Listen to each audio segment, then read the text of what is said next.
جی میں اس وقت گلبرگ ٹاؤن میں موجود ہوں اور ہمارے ساتھ پاکستان مسلم لیگ فنکشنل آفیسر ایسوسیشن کے صدر سلیم صدیقی صاحب موجود ہیں. آج ہم ان سے جانیں گے کہ جو صفورہ ٹاؤن میں جو مسائل ہیں لیبرز کے اس حوالے سے کیا کہیں گے. السلام علیکم. وعلیکم السلام, بہت شکریہ آپ کا. دیکھیں, ہم پیر صاحب پگارا کا پروگرام مسلم لیگ فنکشنل کے پینل سے لے کے پوری کراچی میں ہم جا رہے ہیں. سب جس طرح ہم ڈسٹرکٹ سینٹرل کے 5 ٹاؤن میں کام کر رہے ہیں وہ سب کے سامنے گایا بگایا ہے, وہاں رابطہ کرتے رہتے ہیں پریس میڈیا سے. اب چونکہ ہم صفورہ ٹاؤن جناح ٹاؤن کی طرف گئے تو صفورہ ٹاؤن میں جب ہم گئے تو وہاں کے چیئرمین صاحب نے بڑا اچھا رسپانس دیا, ہم نے ان کا بڑا شکریہ ادا کیا. مگر جو لوگ وہاں سے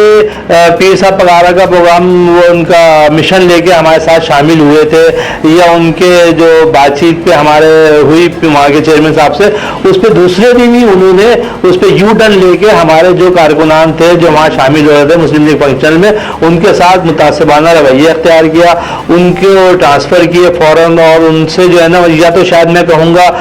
کہ وہ ڈر گئے کہ لوگ یہاں پہ اپنے حقوق کی بات نہ کریں, اس وجہ سے انہوں نے اس تحریک کو دبانے کے لیے یہ عمل اپنا کیا, جو کہ بالکل مطلب ایک اچھی بات نہیں ہے. ایک سیاسی کارکن ہے وہ بھی, اور ان کو یہ سوچنا چاہیے سیاسی کارکن اگر آپ سے کوئی مفاہمت کی بات کر رہے ہیں تو بہت اچھی بات ہے. ہم آپ سے کوئی اپنے مطالبات ناجائز مطالبات کوئی نہیں رکھ رہے, آپ سے صرف یہ کر رہے ہیں کہ جو ان کے جائز مطالبات ہیں وہ پورے کیے جائیں. مگر انہوں نے اس کو اپنے زور سے دبانے کی کوشش کری جس کی ہم بھرپور مذمت کرتے ہیں, اور ہم مسلم لیگ فنکشن کے پینل سے اس بات کا آگے لائحہ عمل طے کر رہے ہیں کہ ہم آگے ہمیں کیا کرنا ہے. جی میں اس سلسلے میں ارباب اختیار سے پرزور اپیل کروں گا, خاص طور پہ ہمارے وزیر بلدیات ناصر حسین شاہ صاحب جو تمام چیزیں خود بھی دیکھتے ہیں اور اس پہ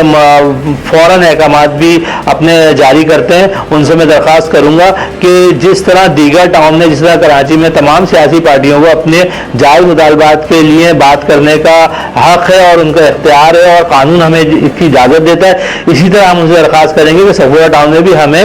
اپنے سیاسی کام کرنے کی اجازت دی جائے, ہمیں وہاں اپنا دفتر قائم کرنے دیا جائے اور ہمارے جو جائز مطالبات ہیں وہ مانے جائیں. نجم بھائی, جیسے کہ ابھی نیو کراچی اور لیاقت آباد ٹاؤن میں ایریلز کے جو واجبات ہیں جو پورے نہیں ہو رہے ہیں, تو اس کی کیا وجوہات ہیں؟ دیکھیں نیو کراچی کا جہاں تک رہا ہے کہ انہوں نے ابھی ہماری کمیٹی ملنے گئی تھی, انہوں نے یقین دہانی کروائی ہے کہ انشاءاللہ ہم جو ہے وہ دوبارہ اسٹارٹ لے رہے ہیں, اور 4 یا 2 جس طریقے سے ہم نے بولا منتھلی آپ جو ہے اس کا ایک وہ بنائیں شیڈول اور اس طریقے سے دینا شروع کریں. اچھا, لیاقت آباد کا جہاں تک رہا, لیاقت آباد جو فراد حفیظ صاحب ہیں وہ تو دینے کے وہ تو یہی کہہ رہے ہیں کہ ہمارے پاس جو ہے وہ وسائل نہیں ہے. آنے سے پہلے انہوں نے بڑے دعوے کیے تھے اور کہ ہم نے جو ہے وہ ورکروں کے جو واجبات ہیں وہ دلائیں گے, میڈیکل کی صورت میں ہو یا وہ ایریت کی صورت میں ہو, مگر وہ آج جو ہے فل اسٹاپ لگا ہوا ہے وہاں پہ, اور وہی وسائل کا رونا چل رہا ہے کہ وسائل نہیں ہے. تو یہ تو آپ نے آنے سے پہلے بھی جو ہے بڑے بڑے دعوے کیے تھے کہ ہم ورکروں کو خوشحال کر دیں گے اور مسئلے جو ہے وہ بھی حل کر دیں گے. تو علاقائی مسئلے اٹھائیں. تو لیاقت آباد کا کیا حال ہے وہ آپ نے بھی وزٹ کر چکے ہیں اور دوسرے میڈیا کے دوست بھی جو ہے وہ جا کے دکھا چکے ہیں کہ لیاقت آباد کا کیا حال ہے. تو اسی طریقے سے وہاں ورکروں کا بھی یہی حال ہے بہت, کہ وہاں پہ ان کے وہ جو واجبات ہیں جائز واجبات جو 2017 سے ایریت رکے ہوئے تھے وہ اب تک جو ہے وہ